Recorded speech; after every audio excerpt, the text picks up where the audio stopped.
Witam ponownie po krótkim czasie, bo zaledwie może po 3 godzinach, 4 od czasu, kiedy kręciłem poprzedni film, w którym przedstawiałem te moje nowe roślinki, te trawki i bo postanowiłem zwiększyć światełko w tej mojej lampie dla nich specjalnie, żeby tam sobie bardziej radę dawała, łatwiej się zaklimatyzowały. No i od razu po tych 3 godzinach widzę reakcję, bo zaczęły się małe bąbelki.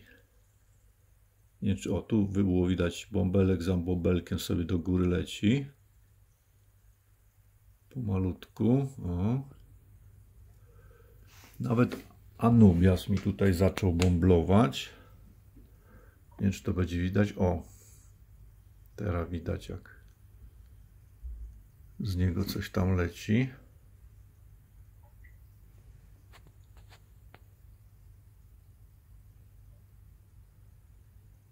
Proszę, nie wiem, z którego dokładnie miejsca, ale gdzieś tam tlen wypuszcza. I tutaj też widać z kilku miejsc.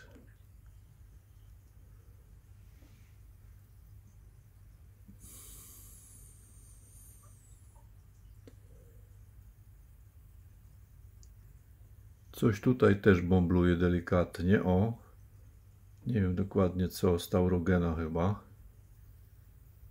Gdzieś tam puszcza czasami do góry jakiś bąbelek, rzadko, bo rzadko. No, u mnie to jest rzadkość, dlatego ja się tak dziwię i tym chwalę, bo nigdy takiego mocnego światła nie miałem ustawionego. Wiadomo, to u mnie rośliny nie bąblują tak na co dzień. Raczej. No i tu lotos pięknie pokazuje, o.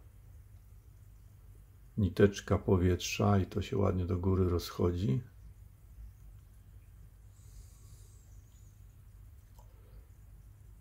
No tak, światło to zmieniłem w zasadzie tak z około 70%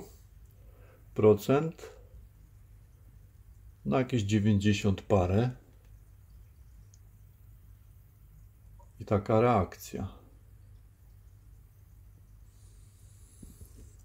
Tutaj też troszeczkę bąbelków idzie do góry od czasu do czasu.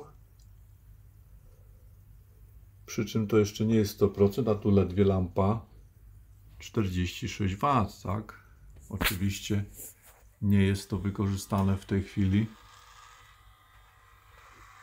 w 100%, bo pasmo niebieskie i czerwone to jest zaledwie tam poniżej 50%. To nie ma tak hop-siup. Tam białe i żółte jest w okolicach 80-90. No i tutaj tak CO2 sobie śmiga, jest rozdmuchiwane. I tutaj widzimy, pięknie się rozchodzi po całym zbiorniku. Tak więc mam nadzieję, że i dociera tutaj do tych nowych roślin, które są troszeczkę bardziej wymagające niż te moje na co dzień, które do tej pory były.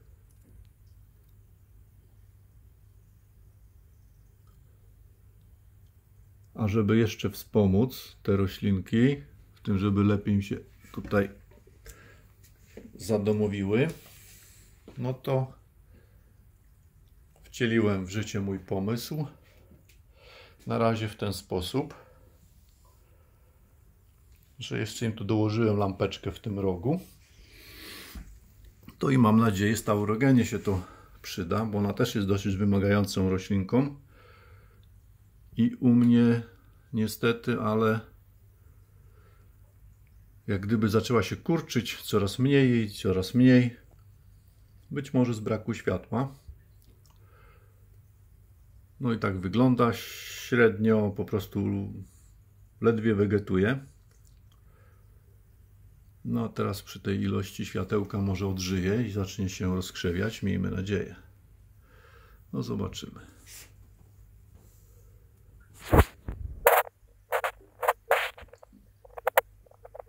O, tu babeczka sobie siedzi. Ciekawe rybki, bardzo fajne.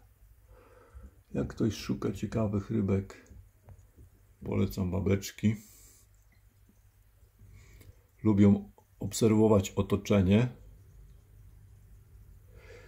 Nawet w miarę oswojone, czy tam zaaklimatyzowane, potrafią, że tak powiem, jak się człowiek pojawi, podejść do szyby zbiornika i obserwować z zainteresowaniem.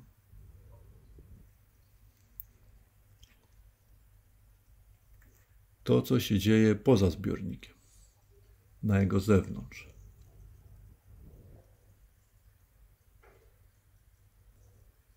O, czują, jak ktoś się nimi interesuje.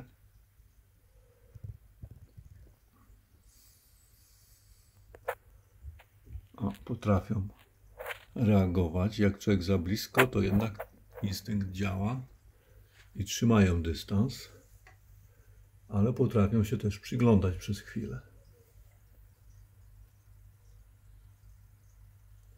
Trzeba mieć delikatne ruchy, żeby nie zniechęcić ich do tych obserwacji. Co przy kręceniu filmu trochę z cierpliwością jest gorzej. Ale u mnie pełnią rolę otosków. Dosłownie te niektóre gatunki ciężko odróżnić się od otosków. Nie wiem, czy tu taka się pojawi. To wypisz, wymaluj jak otosek. O, te już są trochę ładniejsze, ciekawsze od otosków. Kolorowe. Ale tu gdzieś mam taką największą ich wersję. O, tam dalej jest. Widać prawie jak otosek. Można pomylić. I na szybie wyglądają jak otosek. I na piasku wyglądają jak otosek. I pracują jak otosek. A są bardziej wytrzymałe, na pewno. Nie tak delikatne jak otoski. Tak więc przy różnych wahaniach w zbiorniku warunków łatwiejsze są w utrzymaniu. Tak? Tylko człowiek na nią skierował obiektyw, już się wycofała. Lubią pod tymi kamieniami sobie siedzieć. Tak nie specjalnie zrobiłem. Kiryski lubią sobie też siedzieć pod tym. No i ten lotos to jest fajna enklawa dla kirysków, dla danio, jak widać. Tam danio to rządzą pod tymi lotosami.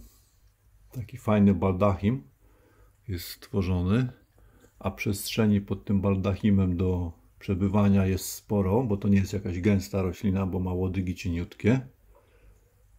Tak więc dla kirysków i w ogóle rybek, które trochę zmęczone są światłem, tam jest fajne miejsce. Trochę podobnie tak jak i tutaj. Też jest zacienionego miejsca i też tam zauważyłem, że lubią sobie przebywać. Niektóre kiryski, danio też uważają to za swoje terytorium.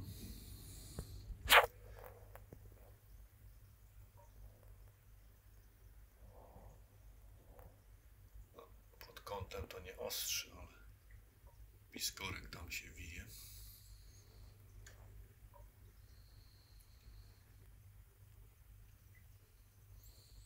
Tych to najmniej widać. One tylko na takich. O, pełnej krasie. Piękna kolorowa rybka, opalizująca.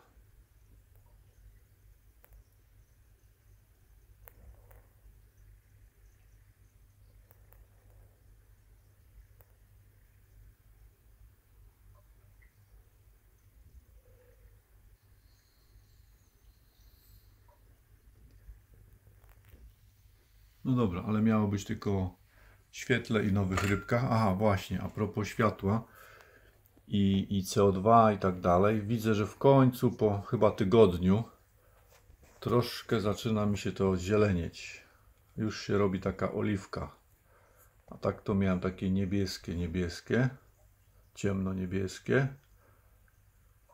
Czyli te 3 bąbelki CO2 na sekundę, przynajmniej na moim tam wskaźniku przy butli, i przy takim efekcie przedostawania się do wody pomału zaczyna to procentować zmianą barwy indykatora CO2. No i będę starał się tak utrzymać w tej barwie, żeby nie przesadzić. Myślę, że jak na takie LT to wystarczy. I oby tym roślinom bardziej wymagającym to wszystko posłużyło. Ciekawe, czy te czerwone czubki mi się utrzymają tutaj. I czy mi to nie zmarnieją te trawki, tak jak Blixa, która u mnie niestety, ale raczej nie dawała rady. Była żółta, nieładna. O, ta jest fajna. Podoba mi się ta roślinka. W sklepie wyglądała nieciekawie, ale jak oświetlona, taka jasna zieleń, prawie żółta, ale ładna żółta. Ładna żółć. Cieszy oko. Jest takim fajnym, jasnym urozmaiceniem tego dosyć ciemnozielonego i czerwonego zbiornika.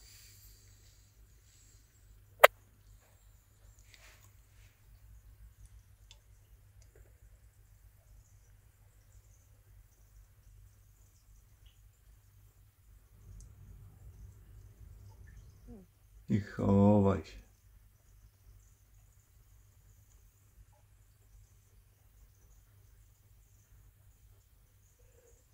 No dobra, nie męczmy ich, dajmy im trochę spokoju. Ja również nic więcej ciekawego nie mam tutaj do pokazania.